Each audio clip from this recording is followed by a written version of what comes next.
በሰዎች መበሳጨት አቁሙ። በሕይወትህ ስንት ጊዜ ነው የሌላ ሰው አንድ መጥፎ ቃል ወይም አንድ የንቀት አመለካከት ወይም አንድ የክህደት ድርጊት አይምሮ ውስጥ ተቀርጾ እንቅልፍ ያጣኸው? ስንት ሌሊት አድረሃል? ሌላው ሰው በሠራው ጥፋት፣ በተናገረው ርካሽ ቃልና ባሳየህ የንቀት ምላሽ ምክንያት የአንተ የደም ግፊት ጨምሮ ልብ ተጨንቆ መላው ሕይወትህ በቁጣ ሲኦል ውስጥ ሲነድ፣ እነሱ ሰላም ሆነው ይተኛሉ፣ አንተ ግን በእነሱ ሐሳብ ታስረህ ትነቃለህ። እውነታው ይህ ነው። በሰው በተበሳጨህና በተናደድክ ቁጥር የሕይወትህን መሪ፣ የሰላምህን ቁልፍና የአእምሮን ሪሞት ኮንትሮል ለዛ ሰው አሳልፈህ እየሰጠ ነው። እሱ ፈገግ ብሎ ሲሄድ አንተ በቁጣ እሳት ትቃጠላል። ይህ የሕይወትህ ትልቁ እስር ቤት። ታዋቂው የቪየና የሥነ ልቦና ሊቅ እንዲህ ይላል፣ በአንተ ላይ በሚደርሰው ነገርና አንተ ለዛ በምትሰጠው ምላሽ መካከል አንድ ሰፊ ቦታ አለ። ያ ቦታ የሕይወት ነፃነትና የምትመርጠው ዕጣ ፈንታ የሚወሰንበት ቦታ ነው። ሮማዊው ታላቅ የሕይወት ጥበበኛ ሴኔካ ደግሞ እንዲህ ብሎ ያስጠነቅቀናል። እኛ ሰዎች ብዙ ጊዜ ከእውነተኛው አደጋ ይልቅ በምናስበውና በምንቆጣው ሐሳብ የበለጠ እንጎዳለን ይለናል። ቅዱሱ መጽሐፍስ ምን ያስተምረናል? ትዕግሥተኛ ሰው ከኃያል ሰው ይበልጣል፣ መንፈሱን የሚገዛ ከተማን ከሚወስድ ይበልጣል ይለናል። ሰዎችን ማለፍ አቅም ማጣት አይደለም፣ ይልቁንስ የነፍስህን ታላቅነትና የንጉሥነትህ ማረጋገጫ ነው። ዛሬ በዚህ ረዥምና ጥልቅ ቆይታችን በሰዎች መበሳጨትን ለአንዴና ለመጨረሻ ጊዜ የምታቆምበትን፣ የውስጥህን ሰላም እንደ ብረት ጠንካራ የምታደርግበትንና የማንም ሰው መጥፎ ንግግር አእምሮህ ሊቀጠቅጠው የማይችልበትን የ25 ነጥቦች የሥነ ልቦናና የመንፈስ ሚስጥርን እንገልጣለን። ይህ ዝም ብሎ ቪዲዮ አይደለም፣ ይህ የነፍስ ነፃነት አዋጅ ነው። ስልክን ወደ ጎን አስቀምጥ፣ አእምሮህን ክፈት፣ እስከ መጨረሻዋ ሰከንድ ድረስ አብረኸኝ ቆይ። ምክንያቱም ከዚህ ቪዲዮ በኋላ ለሰዎች የምትሰጠው ምላሽና ሕይወትህ እንደ ቀድሞ አይሆንም። ታዲያ ወደዚህ የሥነ ልቦና ሚስጥሮች ከመግባታችን በፊት አንድ ልነግርህ የምፈልገው እውነታ አለ። አንዳንድ ጊዜ የሰዎች ክፋት፣ የሕይወት ውጣ ውረድና የውስጥ ቁስል እኛ ልንሸከመው ከምንችለው አቅም በላይ ይከብድናል። በሰዎች ተጎድተህ፣ በጭንቀት ታስረህ፣ መውጫው መንገዱ ጠፍቶብህ በውስጥ በዝምታ እያለቀስክ ሊሆን ይችላል። ግን አንድ ነገር አስታውስ፣ ይህ ከባድ የሕይወት ሸክም ብቻን መሸከም የለብህ። በሕይወት ውስጥ የተወሳሰበ የጭንቀት ስሜት፣ ከሰዎች ጋር ያለ መቃቃር ወይም ጥልቅ የሆነ የሥነ ልቦና ጫና እያሳለፍክ ከሆነ ሙያዊ የሆነ የማማከር አገልግሎት ወይም ካውንስሊንግ ሰርቪስ በመስጠት ውስጥ የውስጥ ሰላምህን እንዲመለስ ልንረዳ ዝግጁ ነው። መፍትሄው ዝም ብሎ መጎዳት አይደለም። አሁኑኑ በ0966 919623 ላይ ይደውሉልን ወይም በዚህ ቁጥር በቴሌግራም አሊያም በዋትሳፕ መልእክትን ያስቀምጡልን። የውስጥ ሰላምህ ከምንም ይበልጣል። እኛ ልንሰማህና ከጎን ልንሆን እዚህ አለ። እንዲሁም ዛሬ ይህን ጥልቅ ትምህርት ለሌሎች ሰዎች ሕይወት እንዲታደግ፣ የተሰበሩ ልቦችን እንዲጠግን፣ አእምሯቸው እንዲረጋጋ አሁኑኑ ቪዲዮውን ላይክ በማድረግ የበኩልን ኃላፊነት ተወጣ። የዚህ ታላቅ የጥበብ መንደር ቤተሰብም ካልሆንክ ደግሞ ሰብስክራይብ ማድረጉን አትርሳ። አሁን አእምሮውን ወደሚቀይሩትና በሰው መበሳጨትን ለአንዴና ለመጨረሻ ጊዜ ወደምታቆምበት ነጥቦች በቀጥታ እንግባ። አንደኛ፣ ሰዎች የሚያደርጉትን ነገር የእነሱ ማንነት እንጂ የአንተ መለኪያ አይደለም። እስኪ አንድ ጥልቅ ነገር ልጠይቅህ። አንድ ሰው በጠዋት ተነስቶ የቤቱን ቆሻሻ ጠቅልሎ አምጥቶ አንተ ቤት በር ስር ቢደፋው ምን ታደርጋለህ? ቆሻሻውን በእጅ ዘግነህ ወደ ቤት ታስገባዋለህ ወይስ ይህን የቆሻሻ አይደለም ብለህ ትመልስበታለህ? መልሱ ግልጽ ነው። ታዲያ ሰዎች የውስጣቸውን ጥላቻ፣ የንቀትና የምቀኝነት ቆሻሻ በአንተ ቤት ላይ ሲደፉ ለምንድን ነው ወደ አእምሮ የምታስገባው? ለምንድን ነው እኔ ዋጋ የለኝም፣ እኔ መጥፎ ነኝ ብለህ የሰዎችን ቆሻሻ የራስ ማንነት መለኪያ የምታደርገው? የተወደድክ ወዳጄ፣ አንድ ትልቅ የሥነ ልቦና ሚስጥር ልንገርህ። የሰዎች ባህሪ፣ የሰዎች ንግግር፣ የሰዎች ድርጊት 100% የሚያንጸባርቀው የራሳቸውን የውስጥ ማንነት እንጂ ያንተን ዋጋ አይደለም። ውስጡ በመርዝ የተሞላ ሰው ምንም ብትጠነቀቅለት መርዝ መጥፋቱ አይቀርም።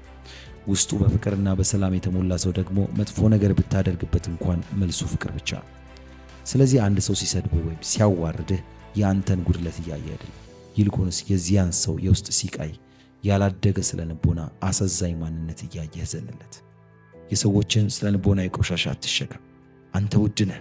የእነሱ ርካሽ ድርጊት የአንተን ውድነት ፈጽሞ ሊቀንሱ አይችልም። ሁለተኛ፣ የሰዎችን ምላሽ መቆጣጠር አትችልም። የራስን ስሜት ግን ትችላለህ። የሕይወትህ ትልቁ እስር ቤት የቱ እንደሆነ ታውቃለህ? ሰዎች እንደዚህ እንዲሆኑልኝ ይፈልጋለሁ ብለህ ሌሎችን ለመለወጥና ለመቆጣጠር የምታደርገው ከንቱ ድካም። ሚስትህን፣ ባልሽን፣ ጓደኛህን፣ አለቃህን ወይም ጎረቤትህን መቆጣጠር አትችልም። ሰዎች የራሳቸው የሆነ አስተሳሰብ፣ ያደጉበት የተዛባ መንገድና የራሳቸው የሆነ እብደት አላቸው። ታዲያ ለምንድን ነው የማትቆጣጠረውን ነገር ለመቆጣጠር ስትል የውስጥ ሰላምህን የምታጣው? የህይወትን ደስታ ሪሞት ኮንትሮል ለሰዎች አሳልፈ አትስጥ። አንድ ሰው ሲሰድብህ የምታለቅስ ከሆነ፣ አንድ ሰው ሲያሞጋግስህ የምትፈነድቅ ከሆነ አንተ የራስ ህይወት መሪ አይደለም። አንተ በሰዎች እጅ ላይ ያለ ሰዎች የሚጫወቱብህ ኳስ ነው። ታላቁ የስቶይክ ፈላስፋ ኤፒቲከስ እንዲህ ይላል፣ ሰዎች በሚያደርጉብህ ነገር ላይ ምንም አይነት ስልጣን የለህም። ነገር ግን ለዚያ ነገር በምትሰጠው ምላሽ ሙሉና ፍጹም የሆነ ስልጣን አለ። አንድ ሰው ሲሰድብህ ይችላል፣ ያ ሰው የእሱ ምርጫ ነው። አንተ ግን ላለመበሳጨት፣ ፈገግ ብለህ ለማለፍ፣ የውስጥህን ሰላም ላለመስጠት መወሰን ትችላለህ። ይህ ደግሞ የአንተ ታላቅነት ስልጣን ነው። በሰዎች ድርጊት በተበሳጨ ቁጥር ንጉሥነትህ ለባሪያነት እያስረከብክ መሆንን አትርሳ። ዛሬውኑ የአእምሮ ዙፋንህን ተረከብ። ሶስተኛ ከፍተኛ የመበሳጨት ትልቁ ምንጭ። እስቲ ወደ ኋላ መለስ ብለህ አስብ። እስካሁን ልብ የተሰበረው፣ ማታ እንቅልፍ ያጣኸው፣ በሰዎች ክህደት እንባ ያፈሰስከው ለምንድን ነው? ሰዎች ክፉ ስለሆኑ ነው? አይደለም። መልሱ አንድና አንድ ነው። ከሰዎች ብዙ ነገር ስለምትጠብቅ ነው። አንተ በራስ አእምሮ ውስጥ ለሰዎች ስክሪፕት ትጽፋለህ። እንዲህ ያደርግልኛል፣ በችግሬ ጊዜ አይለየኝም፣ ቃል ኪዳኑን ይጠብቃል፣ ሚስጥሬን አይደብቅም ብለህ ከፍተኛ ግምት ትሰጣለህ። ነገር ግን ሰዎች ልክ አንተ በጻፍከው ስክሪፕት መሰረት ሳይጫወቱ ሲቀሩ ልብህ ይሰበራል። በከፍተኛ ሁኔታ ትበሳጫለህ። ወዳጄ፣ ሰዎች መላእክት አይደሉም። ሰዎች ማለት ሰዎች ናቸው። ይሳሳታሉ፣ ይረሳሉ፣ ፍላጎታቸው ይቀየራል፣ ራስ ወዳድ ይሆናሉ፣ ይከዳሉ። ይህ የሰው ልጅ ተፈጥሮ። ሰዎች ባሉበት ሁኔታ ከነድክመታቸው ተቀበላቸው። ከሌሎች ሰዎች የምትጠብቀውን ነገር ወይም ኤክስፔክቴሽን ወደ ዜሮ ስታወርደው በሕይወት ውስጥ ትልቁንና ጣፋጩን ሰላም ማግኘት ይጀምራል። ማንም ሰው ምንም ቢያደርግ ሰው አይደል፣ ይህ እኮ የተለመደ ነው ብለህ በፈገግታ ማለፍን ትጀምራለህ። ማንም ሰው ካልጠበቅከው ነገር ውጪ ሊያሳዝንህ አይችልም። ወደ አራተኛው እስኪ እንለፍ። እያንዳንዱ ሰው አንተ የማታየው የራሱ የሆነ የውስጥ ጦርነት አለበት። አንድ ሰው መንገድ ላይ እያሽከረከርክ መጥቶ ቢሰድብህ ወይም ስራ ቦታ ላይ ያለ አንዳች ምክንያት ፊቱን ቢያጠቁርብህ ምላሽ ምንድን ነው? ብዙዎቻችን ወዲያውኑ አብረን እንጮኻለን፣ ጦርነት እንከፍታለን። ግን ለአንድ ሰከንድ ቆም በልና አስብ። ያ ሰው አሁን በአንተ ላይ ያወጣው ቁጣ ከአንተ ጋር ምንም አይነት ግንኙነት ላይኖረው ይችላል። ምናልባት ዛሬ ጠዋት ልጁን በሞት አጥቶ ሊሆን ይችላል። ምናልባትም ከባድ የገንዘብ ዕዳ ውስጥ ገብቶ ጭንቅላቱ ሊፈነዳ ደርሶ ይሆናል። ምናልባትም ትዳሩ ፈርሶበት የህይወት ትርጉም ጠፍቶበት ይሆናል። አላይም በማይድን በሽታ እየተሰቃየ ይሆናል። አንተ የነሱን ጦርነት፣ የውስጥ ጦርነት ልትረዳ አትችልም። የልቡን ደም መፍሰስ አታውቅም። ቅዱሱ ቃል እርስ በርሳችሁ ትዕግስትን አድርጉ፣ ማንም በሌላው ላይ የሚነቅፈው ነገር ቢኖረው ይቅር ተባባሉ እንደሚል፣ ሰዎች ሲያበሳጩ ከመቆጣት በፊት ይህ ምስኪን ሰው በውስጡ ምን እያስተላለፈ ይሆን ብለህ ራስን ጠይቅ። ርኅራኄ ወይም ኢምፓቲ የጠንካራ ሰዎች፣ የበሰሉ ሰዎች መለያ ነው። ቁጣን በእዝነት ስትተካው የአንተም አእምሮ ይረጋጋል። የዚያም ሰው ህመም ሳታውቀው ታክመዋል። አምስተኛ የሰዎችን ድርጊትና ንግግር እንደ ግል ጥቃት ወይም ፐርሰናል አታክ አትውሰደው። ታዋቂው ጸሐፊ ዶን ሚጌልስ ሩልስ ዘ ፎር አግሪመንት በተሰኘው ዓለምን ባነቃነቀ ድንቅ መጽሐፉ ላይ ሕይወትን በሚቀይሩ 4 የሕይወት ሕጎች ውስጥ አንዱና ትልቁን ሕግ እንዲህ ሲል ያስቀምጠዋል። ምንም ነገር ቢፈጠር የሰዎችን ድርጊትና ንግግር እንደ ግል ጥቃት አድርጋ አትውሰደው። ዶንት ቴክ ኤኒቲንግ ፐርሰናሊቲ። አንድ ሰው በአደባባይ ቆሞ አንተ እኮ ምንም የማትረባ ደካማ ነህ ቢልህ ይህ ንግግር ስለ አንተ እውነታነት ያለው ይመስልሃል? በፍጹም። ያ ሰው እየተናገረ ያለው የራሱን አስተሳሰብ ድህነት እንጂ ያንተን ማንነት አይደለም። ሰዎች ስለ አንተ ያላቸው አመለካከት ወይም ኦፒኒየን የእነሱን ችግር ያንተን እውነታ ወይም ሪያሊቲ አይናገርም። ታዲያ ለምንድን ነው የሌላ ሰው የተዛባ አስተሳሰብ ያንተን የውስጥ ሰላም የሚያናውጠው? እውነት ልንገርህ፣ አንተ ማለት ለሰዎች የሚሉ አይነት አይደለም። አንተ ማለት በፈጣሪ አምሳል የተፈጠርክ ውድ፣ ክቡርና ማንም የማይተካ ልዩ ፍጥረት ነህ። ስለዚህ ሰዎች ሲያሙ፣ ሲጠሉ፣ ሰዎች ሲያጠፉ ወይም ሲያበሳጩ በአእምሮ ውስጥ አንድ ነገር ብቻ አስተጋባ። ይህ የእነሱ አመለካከት ነው፣ እኔም ፈጽሞ አይገልጸኝም። ይህን እውነት ስትገነዘብ ማንም ሰው ቃላትን ወርውሮ ሊያቆስል የማይችል የማይበገር የሥነ ልቦና ግድግዳ ትገነባለህ። በማንኛውም ስነ ልቦና እስራትም በክብር ነጻ ትወጣል። 6ኛ ይቅርታ ማድረግ ለሌላው ሰው ሳይሆን ለራስ ነጻነት። እስቲ አሁን ዓይንን ጨፍንና በአእምሮ ውስጥ አንድ ሰው አስብ። ያ በጣም የጎዳህን የከዳህን ወይም መጥፎ ቃል የተናገረህን ሰው። ያን ሰው ባሰብከው ቁጥር ልብህ ይመታል፣ ደምህ ይፈላል። ታዲያ አንተ እዚህ በቁጣ እየነደድክ ያ ሰው የት እንዳለ ታውቃለህ? ምናልባትም እየሳቀ እየበላ ወይም በሰላም ተኝቶ ይሆናል። አንተ ግን የዛ ሰው ምስል በአእምሮ እስር ቤት ውስጥ አስገብተህ የራስን ደስታ አሳልፈ እየሰጠ ነው። ታላቁ የነፃነት ታጋይ ኔልሰን ማንዴላ 27 ዓመት ከታሰረበት እስር ቤት ሲወጡ አንድ ትልቅ ንግግር አድርጎ ነበር። ቂም መያዝና ይቅር አለማለት ማለት አንተ መርዝ ጠጥተህ ጠላት እንዲሞት እንደመጠበቅ ያህል ነው። ይቅርታ ስታደርግ ሌላውን ሰው ነፃ እያወጣ አይደለም፣ ይልቁንስ ያንን ሰው ተሸክመ የምትዞርበትን ከባድ የስነ ልቦና እስር ቤት እየሰበርክ ነው። ይቅርታ ማለት ያደረግከውን ነገር ትክክል ነው ማለት አይደለም።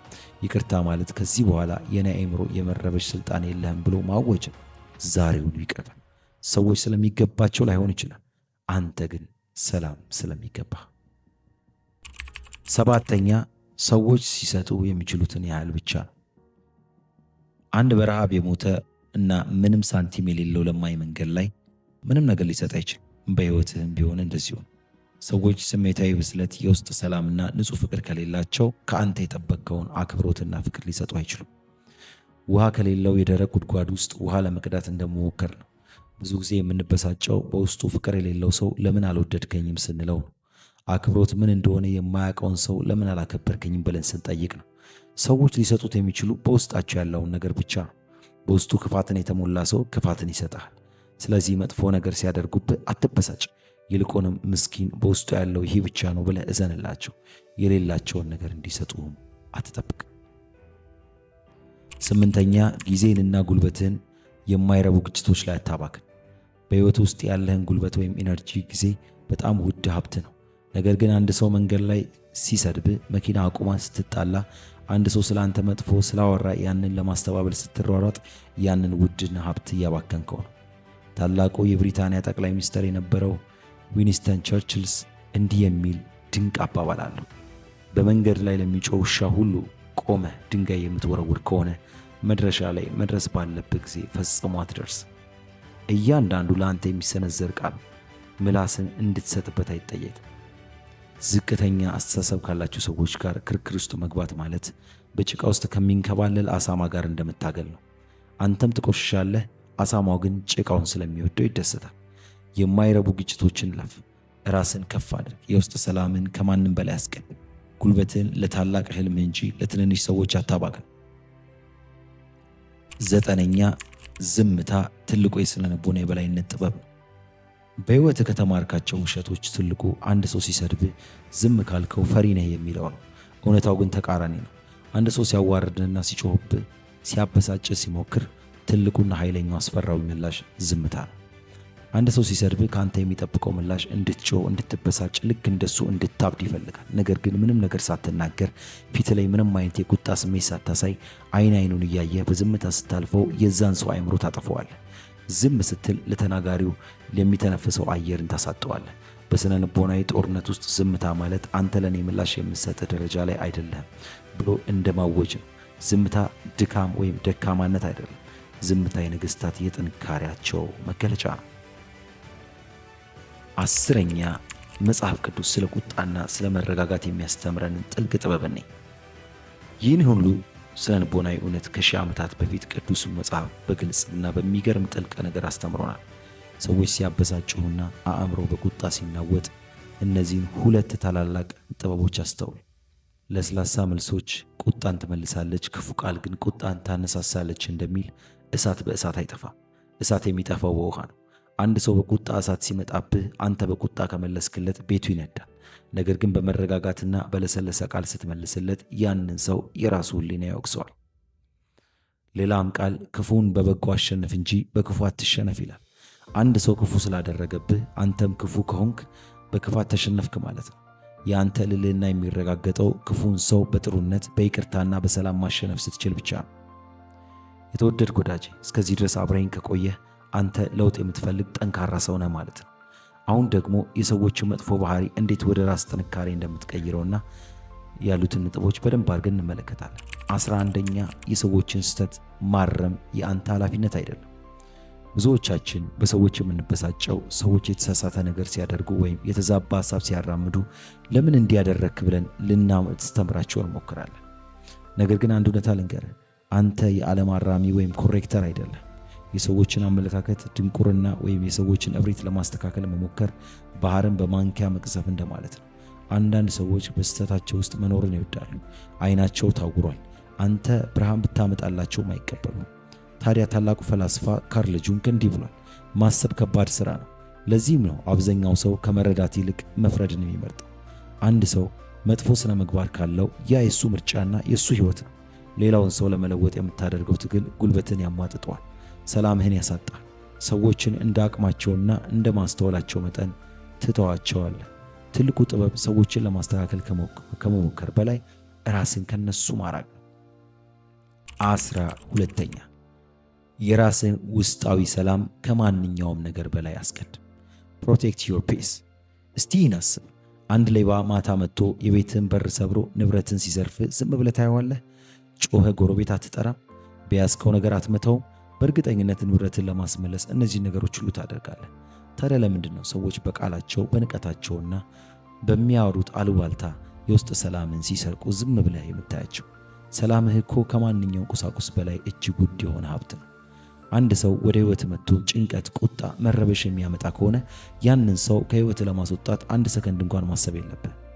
ይህ ነገር ሰላሜን ይሰርቀዋል ወይ ብለህ ራስን ጠይቅ። መልሱ አዎ ከሆነ ያንን ነገር ወይም ያንን ሰው ጥለኸው እለፍ። የውስጥ ሰላምህ ከምንም ነገር ይበልጣል። በማንም ርካሽ ድርጊት ውዱንና ቅዱሱን ሰላምህ ለማንም አሳልፈህ አትስጥ። 13ኛ ሰዎች አንተን የሚይዙ ራስን እንድትይዝ እንደፈቀድክላቸው መጠን። ይህ የህይወት ህግጋት ሁሉ ትልቅ ህግ ነው። አንድ ሰው ዛሬ ሲሰድብ ዝም ካልከው ነገ ይመታል። ዛሬ ሲንቅህ ከሳክለት ነገ ይርግጣል። ሰዎች አንተን እንዴት ማስተናገድ እንዳለባቸው የምታስተምራቸው አንተው ራስህ። ስለዚህ በሰዎች ላይ ከመበሳጨት በፊት ራስን እንዲህ ብለህ ጠይቅ፣ ይህ ሰው ይህንን ድንበር አልፎ እንዲገባ የፈቀድኩለት እኔ ነኝ በልና የሚያስከብሩ ጠንካራ ወሰኖችን ወይም ባውንደሪዎችን አበጅ። ሰዎች ድንበርህን ሲያልፉ፣ ክብርህን ሲነኩ በቁጣና በመጮህ ሳይሆን እጅግ በተረጋጋና ግን ደግሞ አጥንትን በሚሰብር ጠንካራ አቋም ወይም ፊርም ስታንስ አይሆንም በማለት ነገሮችን ከልክል። ይህ ንግግርን አልቀበልም በለው። አንተ ራስን ስታስከብር፣ ዋጋ ስትሰጠው፣ ሌሎች አንተን ለማክበር ምንም ጥያቄ አይኖራቸውም። አሊያም ርቀውም ሊሄዱ ይችላሉ። መከበር የሚጀምረው ራስን ከማክበር ስለሆነ። 14ኛ የሰዎችን ድክመት ለመረዳት መሞከር እንጂ አለመፍረድ። አንድ ነገር ልንገርህ፣ አንተ ፍጹም አይደለህ። አንተም በሕይወትህ ሰዎችን አሳዝነሃል፣ አስቀይመሃል፣ በስህተት ተናግረሃል። ታዲያ ሌሎች ሰዎች ሲሳሳቱ ለምንድን ነው ፍጹም የሆነ ዳኛ የምትሆነው? ቅዱሱ ቃል እንዳይፈረዱባችሁ አትፍረዱ፣ በምትፈርዱበት ፍርድ ይፈረድባችኋል እንዳለው በሌሎች ሰዎች ድክመት ላይ ያለማቋረጥ የምትበሳጭ ያ የሚያሳየው የራስን ድክመት መቀበልና እንዳቃተ የሰዎችን ስህተት ስታይ ከመፍረድ ይልቅ ሰው ነዋ እኔም እኮ ተሳስቼ አውቃለሁ ብለህ ማለፍን ልመድ። መረዳት ወይም አንደርስታንዲንግ ቁጣን ያብራል። ፍርድ ወይም ጀጅመንት ግን ቁጣን ያቀጣጥል። ፍርድን ለፈጣሪ ተውና አንተ በሰላም ብቻ። 15ኛ መበሳጨትና መናደድ ያለፈውን ታሪክ አንድ ስንዝር አይቀይረው። አንድ ሰው ክፉ ታሪክ ወይም ክፉ ነገር አድርጎብሃል፣ ከድቶሃል ወይም ልብን ሰብሮታል እንበል። አሁን ላይ ሆነ ስትበሳጭ፣ ስታለቅስ አሊያም ስትበቀል ያ የተፈጠረው ያለፈ ታሪክ ይቀየራል? ፈጽሞ አይቀየርም። ያደረጉትን ነገር መቀየርም አይቻልም። የተሰበረው ተሰብሯል፣ የተባለውም ተብሏል፣ የሆነውም ሆኗል። ነገር ግን ቁጣንና ብስጭትን ይዘህ በቆየ ቁጥር ያለፈው ታሪክህ ዛሬንም እንዲያበላሸው እየፈቀድክለት ነው። የሥነ ልቦና ሊቃውንት እንደሚሉት ቁጣ ማለት በማይቃየረው ያለፈ ታሪክ ላይ የምናደርገው አላስፈላጊና ከንቱ አመፅ እንደሆነ ይናገራል። እውነታውን ተቀበል። አዎ ተከድቻለሁ፣ አዎ ተሰድቤያለሁ፣ ግን አብቅቷል ብለህ ለራስህ ንገረው። ትኩረትህን ለወደፊቱ ሰላምህና ለቀጣዩ ሕይወትህ ብቻ አድርግ። ያለፈውን መቀየር አትችልም፣ ነገር ግን ለነገሩ የምትሰጠውን ምላሽና አዲሱ ማንነትህን ዛሬውን መገንባት ትችላለህ። 16ኛ ሌሎች ሰዎች ባዘጋጁት ድራማ ውስጥ አትተውን። ዶንት ፕሌይ ኢን ዴር ስክሪፕትስ። እስቲ አስበው፣ አእምሮው ልክ እንደ አንድ ትልቅ የቲያትር መድረክ ነው። የራስህ ሕይወት ዋና ተዋናይና ዳይሬክተር ደግሞ አንተው ራስህ። ነገር ግን አንድ ሰው መጥቶ ሲሰድብ፣ ሲያናድደ ወይም ሲያበሳጭ ሲሞክር ምን እያደረገ እንደሆነ ታውቃለህ? ያ ሰው የራሱን ቆሻሻ ስክሪፕት ጽፎ አንተ በእነሱ መድረክ ላይ ገብተህ እሱ በፈለገው መንገድ እንድትጫወት፣ እንድትጮህ፣ እንድታብድ እየጋበዘ ነው። ለምንድን ነው የሌላ ሰው ርካሽ ድራማ ውስጥ ገብተህ የምትተውነው? አንድ ሰው ሲያበሳጭ ፈገግ በልና ይቅርታ እኔ አንተ በጻፍከው የጥላቻ ስክሪፕት ውስጥ አልጫወትም ብለህ አእምሮአዊ የሆነ በርህን ዝጋበት። ሰዎች አንተን ለማስቆጣት ወጥመድ ሲያጠምዱ ያንን ወጥመድ ዘለህ ማለፍ ትልቁ ስነ ልቦናዊ ብስለት ነው። የህይወት ዳይሬክተር አንተው ራስህ ብቻ።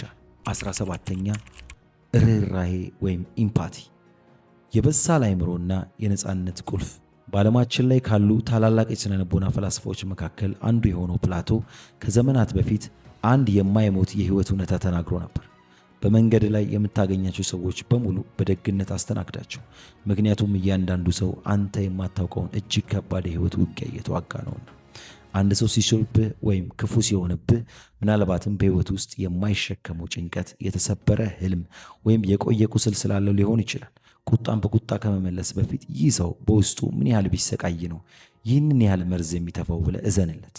ርህራሄ ወይም ኢምፓቲ ማለት የሰዎችን መጥፎ ድርጊት ማጽደቅ ሳይሆን ከድርጊቱ ጀርባ ያለውን የሰው ልጅ ህመም መረዳት ማለት ነው። ርህራሄን ስታዳብር ቁጣ ይታየናል፣ በውስጥህም ታላቅ ሰላም ይሰፍንልሃል። 18ኛ የራስህን ደስታና ዋጋ በሌሎች ሰዎች እጅ ላይ አታስቀምጥ። ብዙ ሰዎች የሚበሳጩት ህይወታቸውን የሚመሰቃቀለው በአንድ ትልቅ ስህተት ምክንያት ነው። ደስታቸውንና የራሳቸውን ዋጋ የለመዱትን ነገር ለሌሎች ሰዎች በሚሰጧቸው አስተያየት ላይ ማስቀመጥ ነው።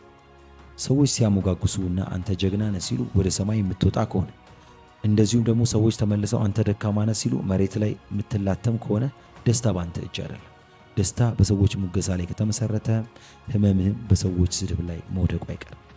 የተወደድክ ወዳጄ፣ ዋጋህን ከማንም አትጠብቅ። አንተ ውድ የሆንከው ሰዎች ስላወደዱ ወይ ደግሞ አንተ ክቡር የሆንከው ሰዎች ስላጨበጨቡልህ አይደለም። ዋጋ ያለው ከፈጣሪ በተሰጠ ውድ ማንነት ውስጥ ብቻ ነው። የራስን ደስታ ቁልፍ በራስ ኪስ ውስጥ አስቀምጥ እንጂ ለማንም አሳልፈህ አትስጥ። ያኔ ማንም ሰው ሊያበሳጭህ አይችል። እስኪ 19ኛውን እንየው። ትዕግስት የጥንካሬ እንጂ የፍርሃት ወይም የድካም ምልክት አይደለም። አብዛኛው ሰው በተሳሳተ መንገድ የሚያስበው ነገር አለ። አንድ ሰው ሲያበሳጭ ወዲያውኑ ካልመለስክለት፣ ካልተሳደብክ ወይም ካልተጣላ እንደ ፈሪ፣ እንደ ደካማ ይቆጥራል። ነገር ግን እውነታው ተቃራኒ ነው። ቁጣን ወዲያውኑ መልቀቅ የእንስሳት ተፈጥሮና እጅግ ዝቅተኛው የስሜት ደረጃ ነው። ስሜትን መቆጣጠር ወይም ትዕግስትን ማድረግ የስነ ልቦና ከፍተኛው ጥንካሬ ደረጃ ነው። the highest form of strength። ቅዱሱ ቃል የተወደዳችሁ ወንድሞቼ ይህን ወቁ፣ ሰው ሁሉ ለመስማት የፈጠነ ለመናገር የዘገየ ለቁጣም የዘገየ ይሁን እንደሚል። አንድ ሰው ሲያበሳጭ ወዲያው ምላሽን ከመስጠት በፊት ለ3 ሰከንዶች ያህል ዝም ብለህ ጥልቅ እስትንፋስን ውሰድ።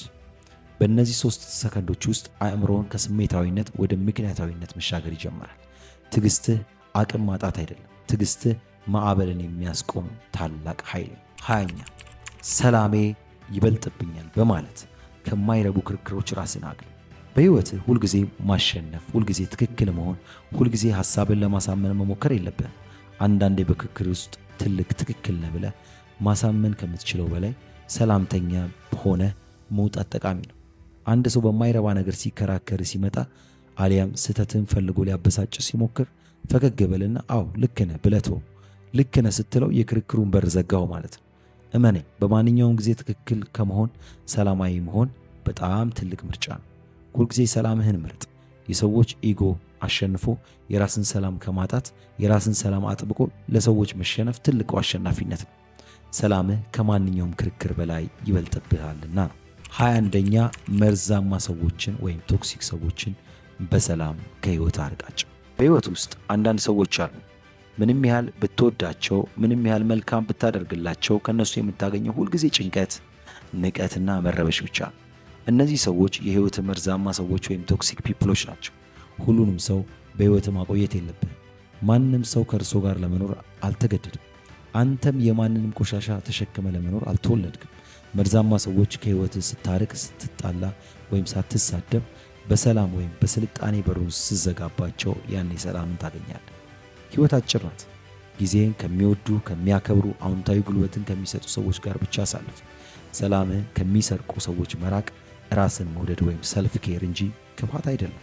22ኛ የህይወትን መሪ ወይም ሪሞት ኮንትሮል ለተናዳፊ ሰዎች ፈጽሞ አታስረክብ። እስቲ ይህንን ምስል በአእምሮ ሳለው። በክፍል ውስጥ ተቀምጠ ቴሌቪዥን እያየ ነው። የቴሌቪዥኑን መቆጣጠሪያ ሪሞት ግን ሌላ ሰው ይዞ በፈለገው ቻናል እየቀያየረው ነው። ምን ይሰማሃል? ያናድድሃል አይደል? ታዲያ ለምንድን ነው በህይወት ውስጥ ያንን ስህተት የምትሰራው? አንድ ሰው ሲመጣ አንድ መጥፎ ቃል ልብን ሲሰብረው በአንድ ንቀት ወይም እንዲያስለቅስህ ፍቃድ ስትሰጥ የህይወት ሪሞት ኮንትሮል ለዛ ሰው አሳልፈ እንደሰጠው ማለት ነው። ከዛሬ ጀምሮ እንዲህ ብለህ አውጅ። የኔን ደስታ፣ የኔን ቁጣ፣ የኔን ስሜት የሚቆጣጠረው ራሴ እንጂ ማንም ሰው አይደለም። ማንም ሰው መጥቶ ስሜትን እንዲያበላሽ አትፍቀድ። የውስጥ ንጉሥ ራስ ብቻ መሆን አለበት። 23ኛ ፍቅርና ደግነት እጅግ የላቀውና አስፈሪው የበቀል መንገድ ናቸው። አንድ ሰው ክፉ ሲያደርግብህ፣ ሴራ ሲጠነስስብህ ወይም ሊያዋርድ ሲሞክር የተለመደውን የሰዎችን ምላሽ እኔም እበቀለዋለሁ ማለት ነው። ነገር ግን እውነተኛውና የላቀው በቀል ግን ያ አይደለም። ታላቁ ሳይንቲስት አልበርት አይንስታይን ወይም ከታላላቁ ፈላስፋዎች አንዱ በክፉ ከመመለስ ማለት እሳት ላይ ቤንዚን ማቀጣጠል ነው ማለት ነው ይለናል። አንድ ሰው ክፉ ሲያደርግብህ አንተ በደግነት፣ በሰላም፣ በብልህነት መልስለት። ያ ሰው በሰራው ክፋትና በአንተ መልካምነት መካከል ሲጋጭ በራሱ ሕሊና ፊት ክፉኛ ይረበሻል፣ ይወድቅ። ደግነትህና ስኬትህ የጠላቶችህ ትልቁ ቅጣት ነው። ለሰዎች በክፋት አትመልስ፣ በስልጣኔና በብሩህ በስብዕና አሸንፋቸው። 24ኛ ስሜትህን በጽሑፍ አውጣው። ጆርናሊንግ የውስጥ ጽዳት አድርግ። አንዳንድ ጊዜ በሰዎች ድርጊት በጣም ስትበሳጭ ያንን ስሜት በውስጥ ይዘህ መዞር ለአእምሮ፣ ለአካል ጤንነት በጣም ከባድና መርዝ ነው። በዛ ሰዓት ምን ማድረግ እንዳለብህ ታውቃለህ? አንድ ባዶ ወረቀትና እስክሪብቶ ውሰድ። የተሰማህን ቁጣ፣ የተናደድክበትን ምክንያት፣ ያ ሰው ያደረገውን ግፍ በወረቀቱ ላይ ያለ ማጣሪያ አውጥተህ ጻፈው። ስትጽፈው አእምሮ ቀለል ሲል ይሰማሃል። የቁጣው እሳት እየቀነሰ ይመጣል። መጻፍ ወይም ጆርናሊንግ የነፍስ ጽዳት ነው። ስሜትን ከውስጥ አውጥተህ በወረቀት ላይ ስታስቀምጠው ሁኔታውን ከውጭ ሆነ ማየት ትጀምራለህ። ከዚያም በበሰለ አእምሮ ትክክለኛውን ውሳኔ ትወስናለህ። ስሜትን ዋጥ አድርግ፣ ዝም አትበል፣ ጻፈው፣ አውጣው። ከዛም ወረቀቱን ቀደህ ጣለው። 25ኛ ዛሬ መጨረሻ ቢሆን ኖሮ በዚህ ንግግር ትበሳጭ ነበር። በመጨረሻም ከዚህ ሁሉ በላይ ያለውንና አእምሮውን ለዘላለም የሚያረጋጋውን ይህን የመጨረሻ ጥያቄ ልጠይቅህ። እስቲ አስብ። ዛሬ በሕይወትህ የመጨረሻ ቀን እንደሆነ ብታውቅ ያ ሰው በተናገረው ርካሽ ቃል ያደረገብህ ሴራና ያሳየህ ንቀት ላይ አሁንም ጊዜህን አባክነህ ትበሳጭ ነበር? ፍጹም አትበሳጭም ነበር። ምክንያቱም በዛ ሰዓት የሚታይ የሕይወት ውበት፣ የሚወዷቸው ሰዎች፣ የፈጣሪ ስጦታዎች ብቻ ናቸው። ሕይወትህ እጅግ አጭር ናት። በየቀኑ በምትሰማቸው ትናንሽ ሰዎች ንግግርና ርክሽ ድርጊት ምክንያት ውብ የሆነውን ሕይወትን ማበላሸት ዋጋ የለውም። ከዛሬ ጀምሮ ትልቁን ሕይወት ኑር። በሰዎች መበሳጨት ለአንዴና ለመጨረሻ ጊዜ አቁም። ቅዱሱ ቃል በክፉዎች ምክንያት አትቆጣ፣ እንደ ሳር ፈጥነው ይደርቃሉና እንደ አረንጓዴ ዕፅ ይረግፋሉና ይላል።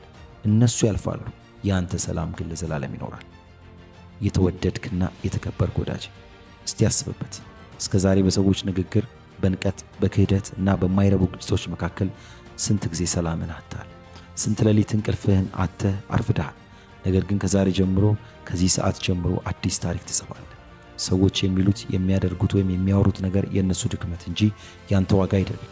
የሕይወትን የደስታና የሰላም ሪሞት መቆጣጠሪያ ማንም ሰው እንዲወስድ አትፍቀድለት። ማንም ሰው መጥቶ የውስጥ ሰላምን እንዲሰርቅብህ ድንበርህን አታላሽቅ። ቅዱሱ ቃል እረፉ እኔ አምላክ መሆኔን እውቀሉ እንዳለ አንዳንዴ ዝም ማለትና ማለፍ፣ ለፈጣሪ ማሳልፎ መስጠት፣ ሰላሜ ከማንም በላይ ይበልጥብኛል ብሎ መወሰን ትልቁ የንጉሥነትና የጥንካሬነት መገለጫ ነው። ይህ ቪዲዮውን ወይም መልእክት የውስጥህን ሰላም አሁን እንደመለሰልህ ካደረገ፣ አእምሮህን ካረጋገጠ፣ ትልቁ ጥንካሬውን ከሰጠ አሁኑኑ ቪዲዮውን ላይክ አድርገው። ይህ ጥበብ ለሌሎች ለተሰበሩ ልቦችም እንዲደርስ ለወዳጅ ዘመዶ ሼር ያደርጉ። ምናልባትም ዛሬ በሰዎች ተበሳጭቶ ተስፋ ቆርጦ ያለን አንድ ወዳጅ ከትልቅ ስነ ልቦናዊ ስቃይ ያድነው ይሆናል። ይህ ቻናል ሰብስክራይብ አድርጉ። የውስጥን ሰላም ብስለትና የስነ ልቦና ጥንካሬ ከሚሰጡ ታላላቅ ትምህርቶች ሁልጊዜ እንዳያመልጥ ይህንን ቻናል ሰብስክራይብ አድርግ። በኮሜንት ላይ ሐሳብህን ያጋሩ። ከነዚህ 25ቱ ነጥቦች ውስጥ ዛሬ የትኛው ሕይወት ላይ ለመተግበር ከወሰንክ ሰላሜ ከማንም በላይ ይበልጣል ወይ ደግሞ ሰላሜን ማንም አይሰርቀውም ብለህ በኮሜንት ላይ አውጅ። ይህ ለራስ የምትገባው ቃል ኪዳን ነው። ሕይወት እጅግ አጭር ናት። ውብ ሕይወትን በሰዎች መጥፎ ባህሪ አታበላሽም። እጅግ በጣም አመሰግናለሁ። ሰላም፣ ፍቅር፣ የማይናወጥ መረጋጋት ከእናንተ ጋር ይሁን። ቸርን ሰንብቱ።